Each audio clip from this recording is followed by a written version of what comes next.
Herida por tijeras, esas son cuando la herida se hace por una sola de las ramas de la tijera, esta va a formar bueno, va a formar una herida ojal o de rombo. Y si se hace con las dos ramas abiertas, bueno, si penetran estas dos, van a generar dos heridas simultáneamente en forma de fisura lineal que va a dibujar en conjunto una V completa o incompleta. Así es. Entonces, las tijeras, claro que la lesión resultante va a depender de si es con las ramas abiertas, si es cerrada, si son las dos juntas o si es una sola. Entonces, como dice su compañero, ahí en la información, si se hace con las dos ramas cerradas, como no tiene sino solamente punta y los filos están encontrados, obviamente eso estaría actuando como una herida tipo punzocontusa. Entonces deja una herida en forma de ojal o de rombo. No tiene extremos agudos, porque no hay filo en sus extremos de las hojas cerradas. El filo queda bloqueado por el cierre de las ramas. Y si se hacen con las dos ramas abiertas, se generan dos heridas simultáneas en forma de fisura lineal que dibujan en conjunto una V completa o incompleta. Esa sería la característica de una herida con las ramas cerradas de las tijeras o abiertas. ¿Qué más?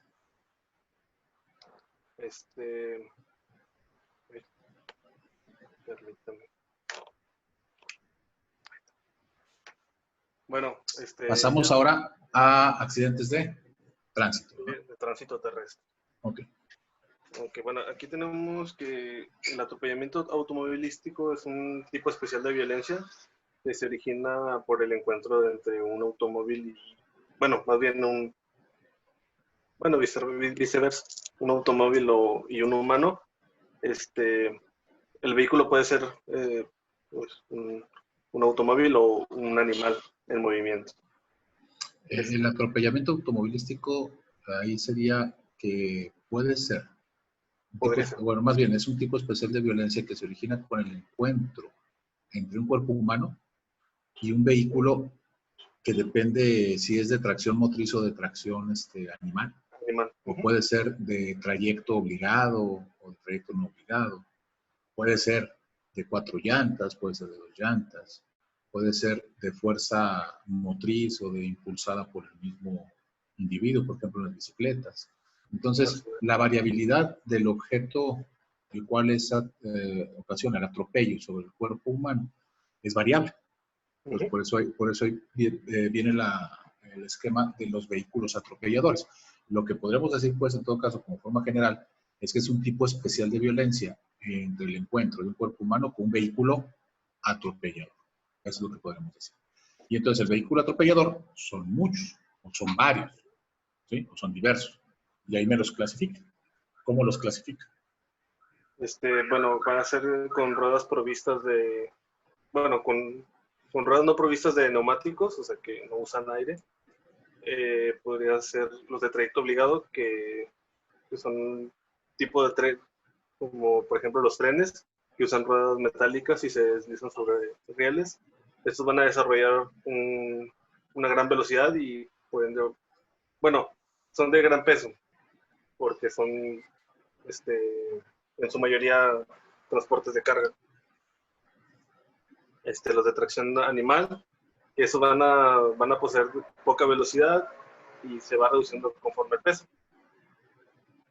Y después tenemos los de ruedas neumáticas, que son automóviles, vehículos automotores, motocicletas y bicicletas. Los que más van a desarrollar velocidad van a ser los automóviles y las motocicletas. Aquí la diferencia tenemos es que el automóvil va a tener un peso considerable, en cambio la motocicleta pues va a tener un peso pues moderado, no son tan pesados. Los vehículos automotores, que vendrían siendo los de trabajo, los de carga, que van a ser pesados y pueden generar gran velocidad. Y pues tenemos a las bicicletas, que son de poco peso, baja velocidad y poca estabilidad. Bueno, y como un tipo de dato que venía en el libro es que las estadísticas comparando entre Latinoamérica y Estados Unidos, aquí en Latinoamérica los atropellamientos son más comunes que en Estados Unidos por solo, bueno, decía que solo era un factor, que era el que aquí, en Estados Unidos pueden tener mayor poder adquisitivo de un automóvil propio. Y pues aquí en Latinoamérica no. Aquí más andamos más a pie o en bicicleta. Así es. Entonces, su compañero ahí nos pone un cuadrito para poder clasificar los diversos tipos de vehículos que pueden ocasionar ese tipo especial de violencia al arrollar un cuerpo humano. Y entonces pone dos grandes grupos, que son los de ruedas no provistas de neumáticos y los de ruedas provistos de neumáticos. Me maneja como los de no provistos de neumáticos el de trayecto obligado. ¿El trayecto obligado cuál es? Los trenes, los ferrocarriles, los cuales no están provistos de neumáticos porque sabemos que son ruedas metálicas. Esos de trayecto obligado, dice, son ruedas metálicas que se deslizan sobre vías. Su característica es que tienen gran peso y desarrollan altas velocidades. Entonces, en este caso, es importante tanto la velocidad como la masa, porque son de gran masa y de gran velocidad. En relación a los elementos o a los factores que juegan para poder determinar la energía cinética liberada a través de un objeto que impacta sobre un cuerpo, no sé si sepa la fórmula que es la masa por la velocidad al cuadrado sobre 2. Entonces, en esa fórmula de energía cinética liberada, lo que más interesa es la velocidad al cuadrado. Por eso es que un proyectil tiene poca masa, pero tiene mayor capacidad lesiva que tal vez un vehículo que tenga mucha masa, pero poca velocidad. ¿Sí se entiende? ¿Sí se entiende la comparativa? Y en el caso del vehículo de trayecto obligado, pues ambos son importantes, tanto la velocidad como la masa, ¿verdad? ¿Sí queda? Mejor dice, gran peso y desarrollan altas velocidades. Luego habla de los no provistos de neumáticos, como serían los de tracción animal. Pero resulta que ahora en la actualidad los de tracción animal tienen ruedas con neumáticos. ¿Se han visto los carritos que traen burros, que tienen ruedas, tienen llantas con aire? Entonces son de tracción animal. Entonces este está pensando en los más antiguos, ¿no? O esta clasificación está basada en los más antiguos, que eran ruedas de madera o ruedas metálicas que no tenían neumáticos. Pero en la actualidad tienen neumáticos. Pero bueno, la clasificación sigue siendo baja. Es poca velocidad y se va reduciendo conforme al peso. Entonces, ese tipo de vehículos tienen masa moderada y velocidad muy baja. Entonces, la capacidad que tengan de producir un daño en el cuerpo humano, de producir un arrollamiento, claro que tiene que ver con las partes del cuerpo lesionadas, pero también como la base y la velocidad es baja, pues la energía cinética liberada que van a producir al momento de impactar es muy limitada. Luego las de ruedas neumáticas tenemos los automóviles. Estos tienen gran velocidad y peso. Pues ahí sí tienen masa y tienen velocidad. Los vehículos automotores que tienen también un elevado peso y gran velocidad. Las motocicletas que va bajando en masa pero sigue teniendo gran velocidad. Y las bicicletas que tienen poco peso, baja velocidad y poca estabilidad. Básicamente esos serían los tipos de vehículos que tendrían que ver con el atropello. Los más característicos de lo que más vemos nosotros, ¿qué vehículo estaría más involucrado? ¿El carro? Los automóviles. Los automóviles. No. Las motos. Acuérdese que no estamos hablando de accidentes automovilísticos o de accidentes en motocicleta. Estamos hablando de atropello. Entonces, el encuentro. Las bicis. No, ¿por qué las bicis? ¿Sí los atropellan más, no? ¿O cómo? O sea, en un hospital llegan más personas atropelladas por bicis que por vehículos. Ah, no, yo entendí que... O sea, si usted se para en un periférico, si se para en un bulevar, si se para en un... No, ahora escucha, si se para en una calle, ¿qué ve pasar más? ¿Bicicletas o automóviles? Carros. Claro, ¿por qué las bicicletas? Por eso le digo, es el encuentro entre el cuerpo humano y un vehículo.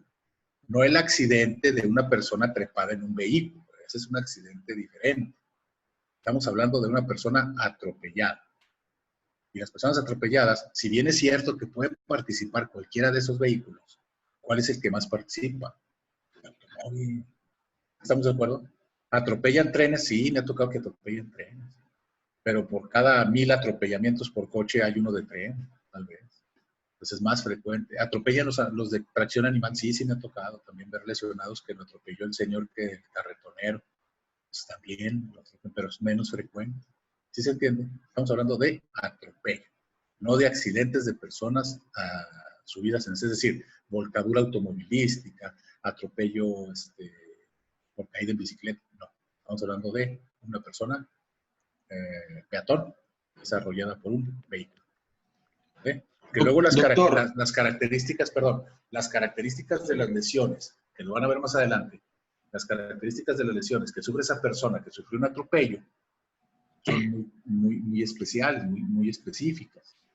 Entonces no tendría que ver si está o no implicaría, por ejemplo, en el atropello, que estuviera trepada en una bicicleta o en una moto, porque esa sería la colisión entre dos vehículos en movimiento. Aunque uno sea una bicicleta y el otro sea un carro. Es diferente. ¿Se entiende? ¿Sí o no? Sí. No, y supongo, bueno, no sé si tenga que ver, pero por decir, si un carro está parado en un sector donde no debería y viene, por decir, uno de una bici y se estampa, ¿ahí qué es? Ahí sería, entraría el concepto de atropello, no. ¿Atropello qué, perdón? No sería el concepto de atropello. Sería un encuentro entre dos vehículos en donde uno está estático y el otro en movimiento. Y las lesiones son totalmente diferentes. Ahorita va a ver que, por ejemplo, estamos tomando en cuenta, la imagen de abajo sería el ejemplo característico. El encuentro de un vehículo con un cuerpo humano, pero no de dos vehículos en movimiento.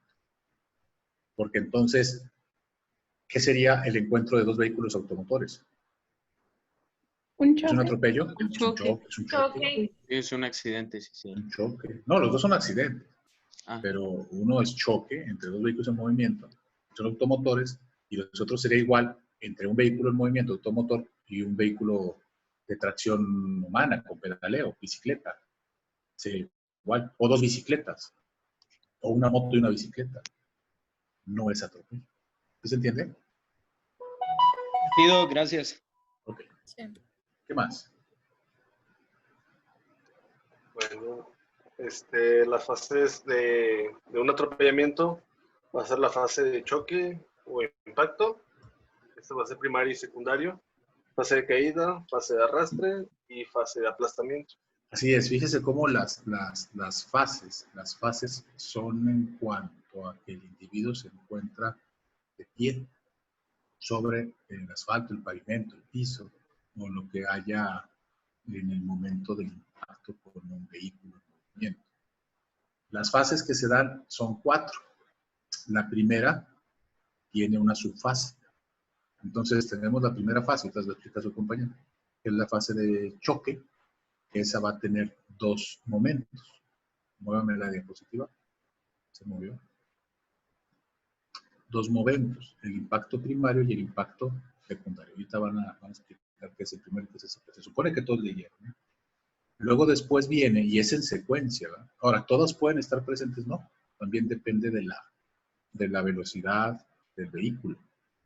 Esta es una clásica donde se cumplen todas las fases. Luego tenemos la fase de caída, seguida de la fase de arrastre, y por último la fase de aplastamiento. Esas serían las 4 fases del atropellamiento. ¿Qué más? Disculpe, doctor, ¿también varía si el atropellamiento es intencionado o no intencionado? O sea, Varía si es intencionado o no intencionado. ¿En qué cree que podría variar? Vamos a suponer que porque eso se va a ver que es una variante en el resultado de las lesiones que presenta la persona. Entonces, si es intencional o no, ¿en qué creen que podría variar? En que tal vez el Velocidad. accidental intenta frenar, pero no alcanza. Exactamente. Entonces, en una que no sea, y no siempre, ¿verdad? Porque también puede ser que le aparezca de imprevisto a la persona y no lo vea. Pero si no le aparece de imprevisto, va a tender a frenar. Y eso hace que se disminuya la velocidad del vehículo y el resultado de estas fases sea diferente. Depende de la velocidad que lleve durante el impacto en el cuerpo. Y en cambio, una que es intencional, pues esa se deja ir, ¿no? Con todo lo que tiene. Recuerdo yo un caso, ahorita muy interesante, de un individuo, la testigo, que es amiga de la persona que fallece, y la persona que fallece es novia del chavo este que iba manejando un vehículo. Entonces, la versión de él, lógicamente que al estudiar las lesiones y al estudiar la escena, pues obviamente que no checaba, ¿no? Pero la versión de él era que todos iban en el vehículo adentro y que en un momento dado él pierde el control y va y se impacta a un depósito de cerveza. Se impacta en la esquina. Al momento de impactarse, supuestamente, la chava sale disparada del vehículo. Es decir, que cuando llega la Cruz Roja, llegan socorristas, la mujer se encuentra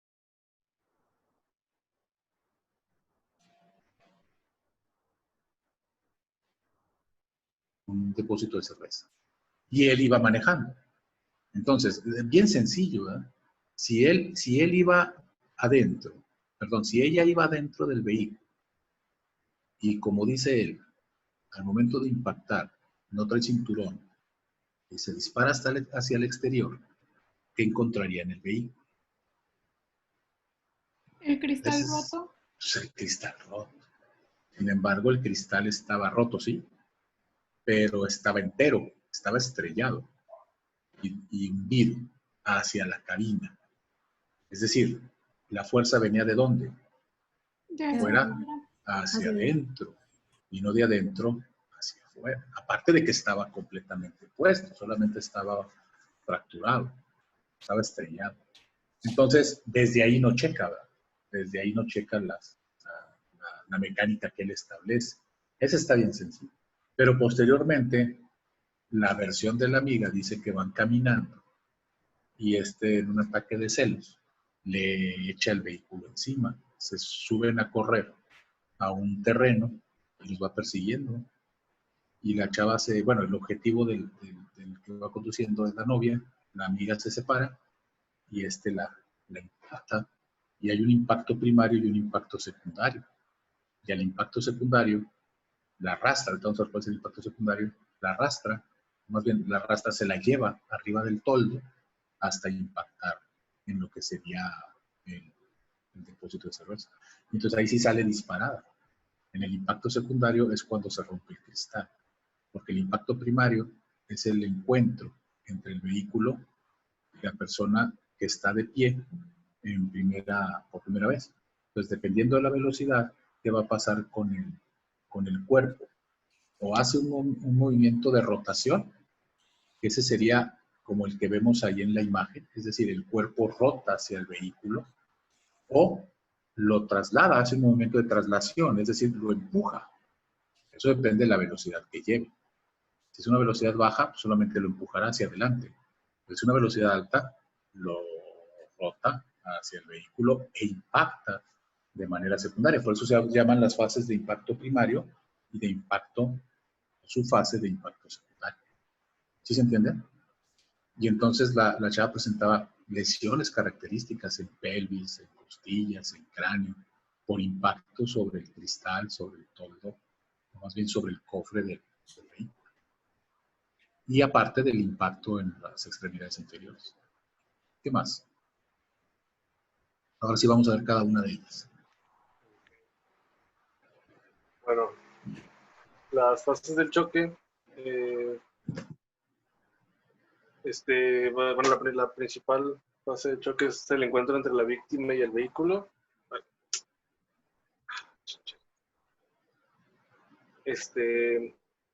Las lesiones dependen de la parte del vehículo que entró en contacto con la víctima. Su fase de impacto primario va a ser el golpe que el vehículo le va a asestar a la mitad inferior del cuerpo de la víctima. pasar a presentar fracturas por parachoques, hematomas o heridas contusas. El perito médico debe medir la distancia entre el talón y la lesión en cada pierna. ¿Por qué será importante? Bueno, ahí está hablando de la subfase de impacto primario. Y lo que dijo su compañero, y es correcto, sería el encuentro entre el vehículo y el individuo, por primera ocasión. Pues en el momento en que lo impacta es la subfase de impacto primario. Entonces dice, es el golpe del vehículo, el vehículo asesta al peatón, en la mitad inferior del cuerpo. Siempre será en la mitad inferior del cuerpo. Siempre. ¿O no? Va variando, ¿no? ¿De qué vale? ¿Qué es lo que hace que varíe? No sé si tenga razón, pero creo que es el tamaño de la persona, No, ¿no? ¿Será más el tamaño de la persona o qué? ¿Tamaño del vehículo? No, no es el tamaño, pero ¿qué parte del vehículo? Ah, pues la fascia, ¿no? Del vehículo. La altura de la defensa. Ah, Entonces, si es un vehículo que tiene una defensa baja, las lesiones sí serán en la parte inferior del cuerpo. Pero ¿qué tal que si lo impacta un tráiler? ¿Le pegará la parte inferior del cuerpo? no, pues todo, ¿no? Le pega todo, ¿no? Le pega todo. Los atropellos que yo he visto en personas que los atropellan, trailers que van a elevada velocidad en una carretera federal, no, hombre, pues prácticamente los estallan, los revienta las cavidades. Entonces, Doctor, yo tengo una pregunta. sí. Bueno, yo he visto en algunos atropellamientos que el automóvil pasa por encima del carro directamente, o sea, no lo empuja, pasa por encima de él. Ah, ok. Bueno, si se fija en la diapositiva que dice su compañero, está la fase, la última, que es el aplastamiento. Entonces, eso es cuando la persona en este atropello clásico, pues la impacta, lo traslada o lo rota, lo vuelve a impactar, luego se cae, que es la decaída, el arrastre y el aplastamiento. Pero pudiera también presentarse, porque también es arrollamiento, ¿qué le parece cuando la persona está tirada en el suelo? Estamos hablando de un atropellamiento clásico, obviamente, ¿eh? Que hay variantes, claro que hay muchas variantes. Por ejemplo, si el individuo está tirado en el suelo y el vehículo pasa por él, ¿hubo impacto primario? Pregunto.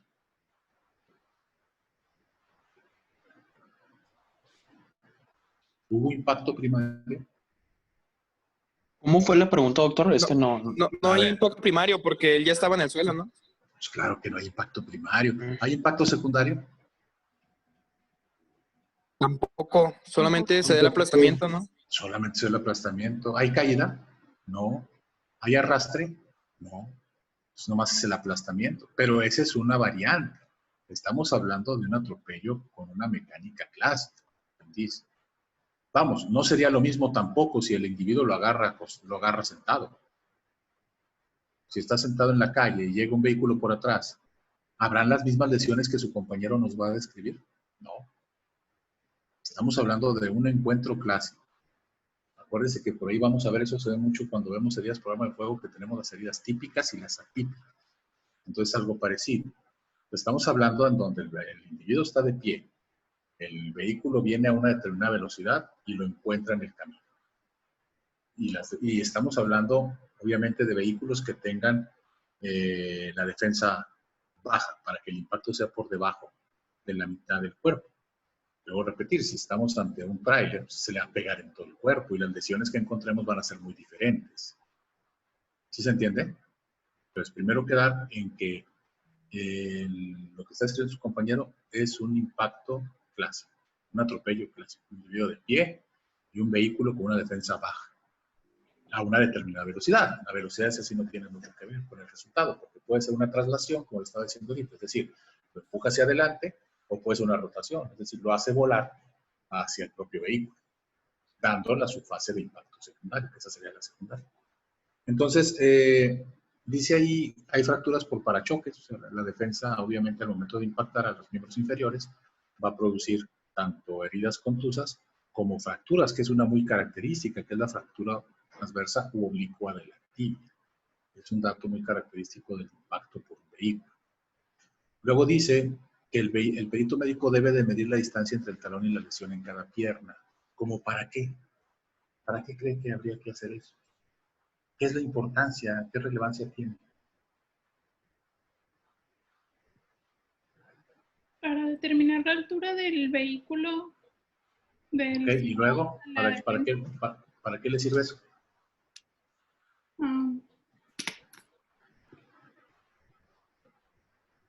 Para pensar en con qué fuerza pudo haber sido.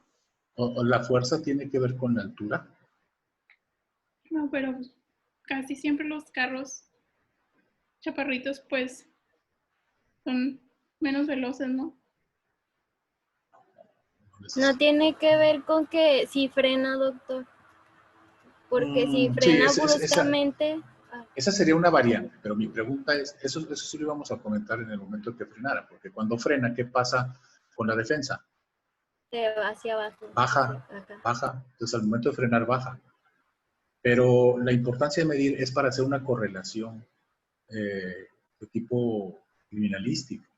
Es decir, para ver si hay coincidencia entre la altura de la defensa y el punto de lesiones. Y si ese coche es el presunto coche que atropelló a la persona. Claro que tendríamos que tener en cuenta lo que está diciendo su compañera. Para eso están las marcas de derrape, ¿verdad? Entonces, si hay marcas de derrape en donde lo atropellaron y resulta que la defensa es más alta que la distancia de las lesiones, bueno, eso explicaría el hecho que dice su compañera. Al momento de frenar, baja el frente y la lesión sería más baja que lo que realmente es la altura de la defensa. ¿Sí se entiende? Esa es la importancia. ¿Sí queda? Sí. Ok. Dice, bueno, el perito da una distancia entre la lesión de cada pierna.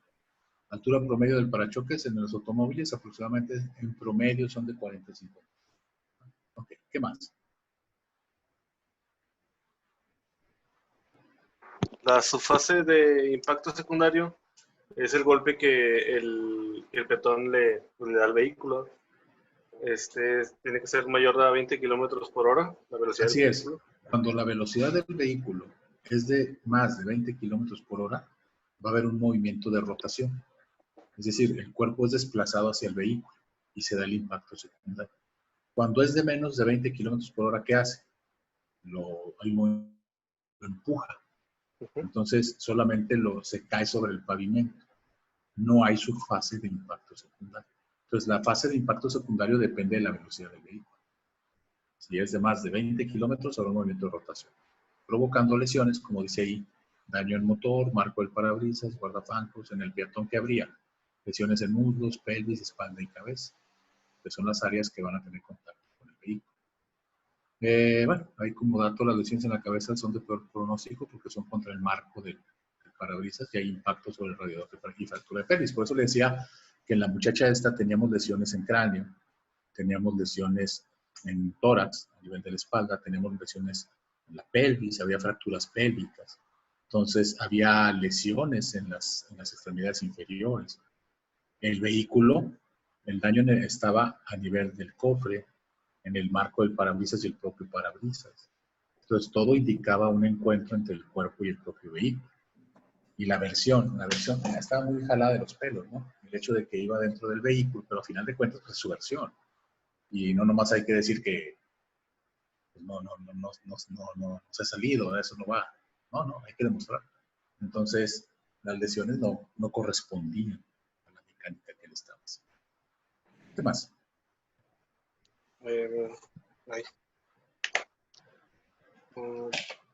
Bueno, esta parte ya le toca a mi compañera Cristel. Un tazo. Aquí. Hola, bueno, lo que sigue después de esta fase es después del impacto secundario sigue la fase de caída. En esta fase la víctima va a resbalar de la cubierta. Permítame tantito.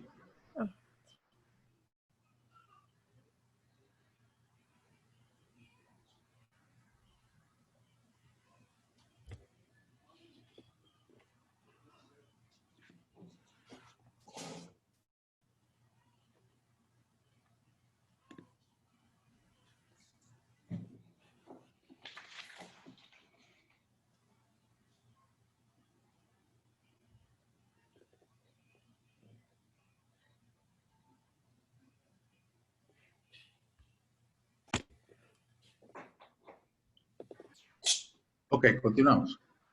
Bueno, la fase de caída va a ocurrir cuando la velocidad del vehículo oscila entre los 40 y los 50 kilómetros por hora.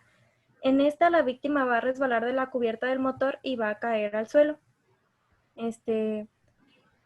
Las lesiones más graves en esta fase son en la cabeza y son conocidas como las lesiones golpe contra golpe.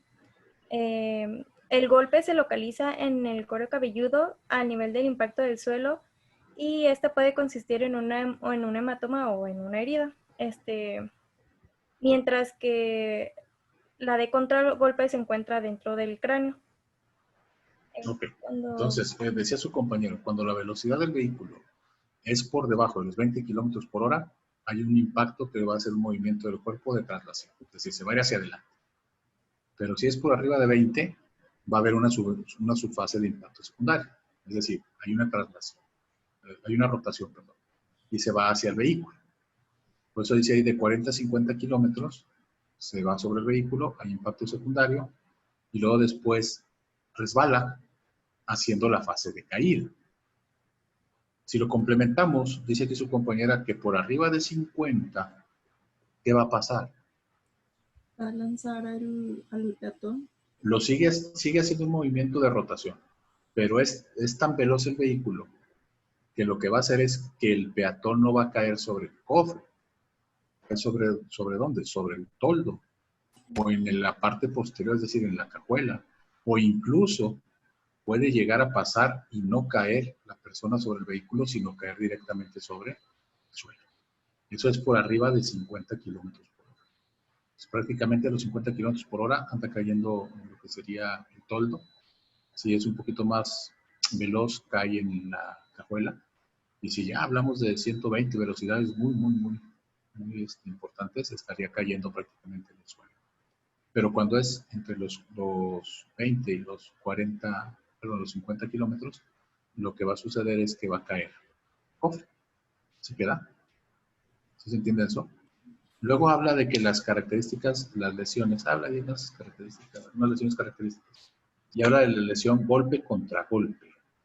En el cráneo, ¿cuál es la lesión golpe contra golpe?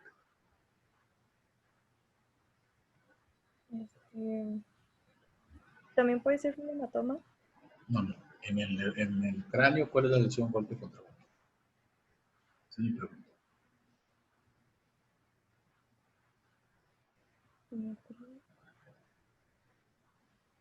¿No será cuando rebota? Sí, pero díganme, ¿cuál es el resultado? El ¿Qué va en contra? traumatismo. ¿Y cuál es la característica? Una fractura parietal, ¿no? Podría ser en casos fuertes. O sea, que una fractura parietal, eso es característico del golpe contra golpe. No, perdón, occipital. La parte de... El golpe... golpes contra... Yo he visto, perdón. No, yo he visto golpes contra golpes en las partes laterales del cráneo, yo he visto golpes contra golpes en la región frontal, yo he visto golpes contra golpes en la región occipital. En cualquier punto puede haber un golpe contra golpe. Lo que le estoy preguntando es qué espera encontrar en esa persona con un golpe contra golpe. Un trauma. No pudiera ser. Sí, pero los traumatismos craneoencefálicos son muy variados.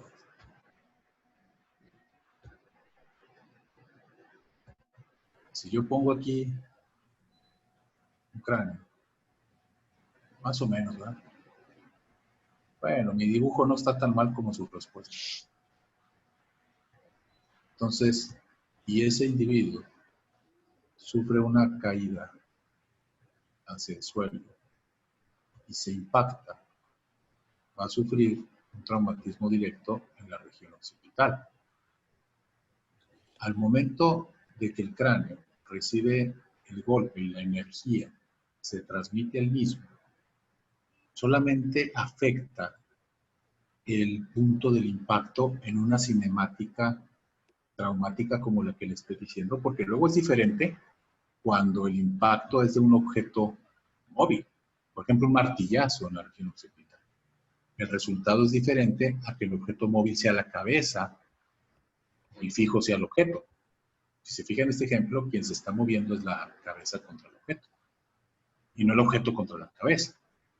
Entonces, Cuando es así, que la cabeza impacta sobre el suelo, solamente produce la energía liberada el impacto en el sitio donde golpeó. ¿O qué más repercute? Esas son las lesiones golpe contra golpe. También hay el daño en el lado opuesto donde fue el sitio del accidente. Ok, entonces hay daños en el lado opuesto, no en el sitio del accidente, en el sitio del impacto.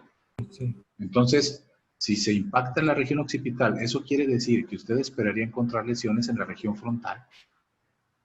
Porque me dicen el lado opuesto. Entonces yo tengo una herida en la región occipital. Eso quiere decir que va a encontrar heridas o lesiones en la región occipital, en la región frontal.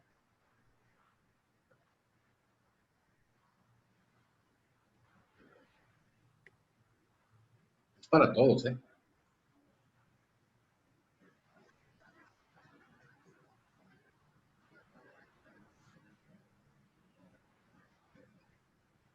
A su compañero que me dijo que ve lesiones en la parte contraria, sí, sí hay lesiones en la parte contraria, pero lo estoy preguntando. Eso quiere decir que en la región frontal habría también encontrado una herida.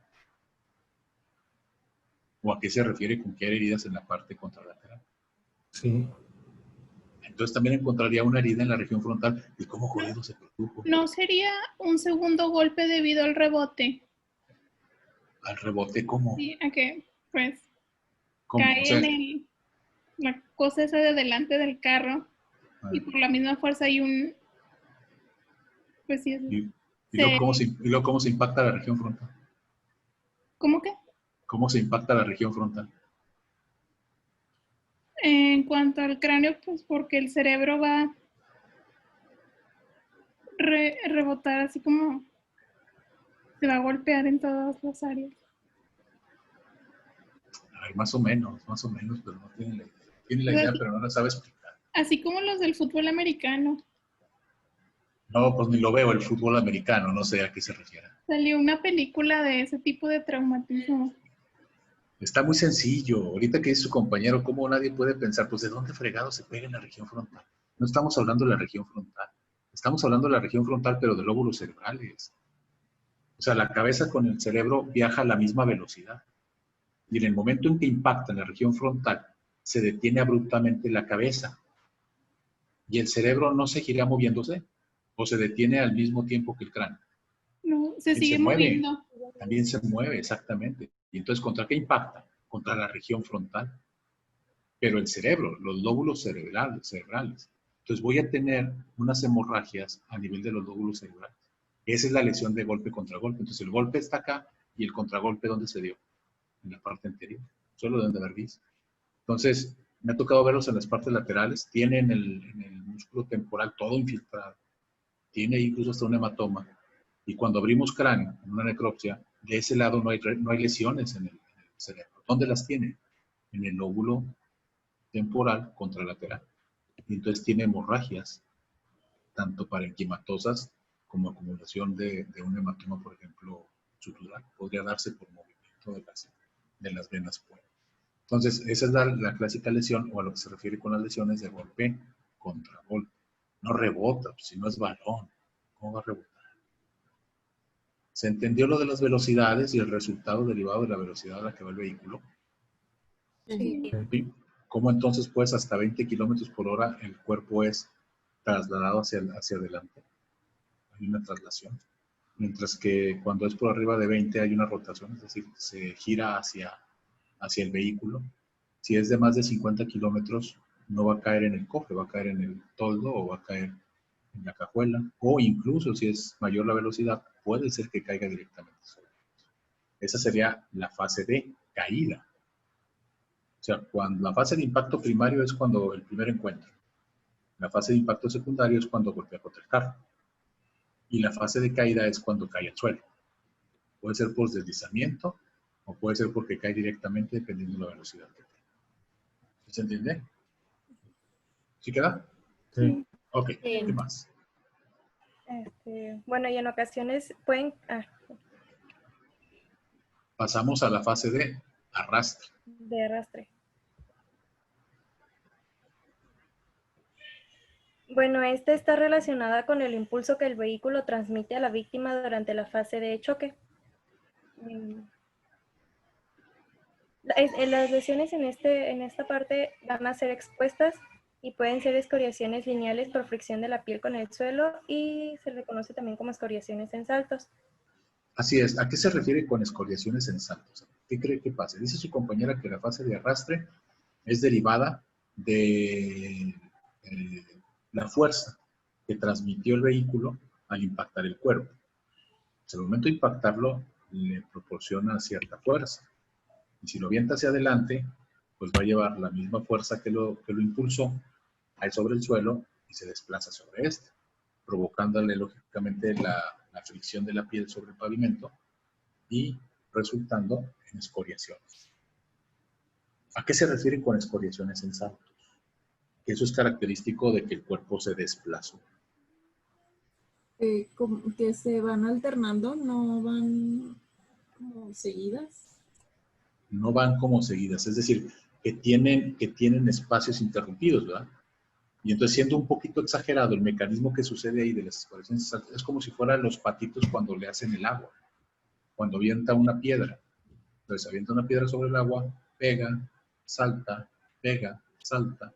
Entonces, eso, aunque no es tan evidente, ¿verdad? O sea, es decir, el cuerpo no va a saltar ni va a rebotar, pero sí tiene cierto contacto y falta de contacto con la superficie, derivando en escoriaciones de tipo salto.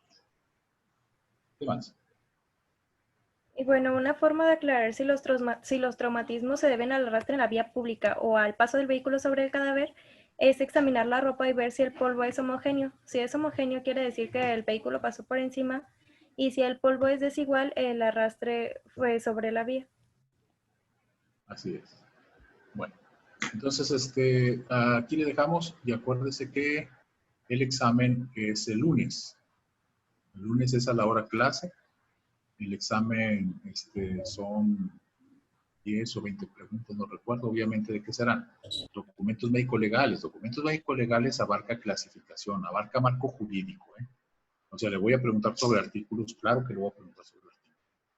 Vimos lo que hablaba el Código Penal en relación a que no hemos visto delitos sexuales, pero vimos certificado ginecológico.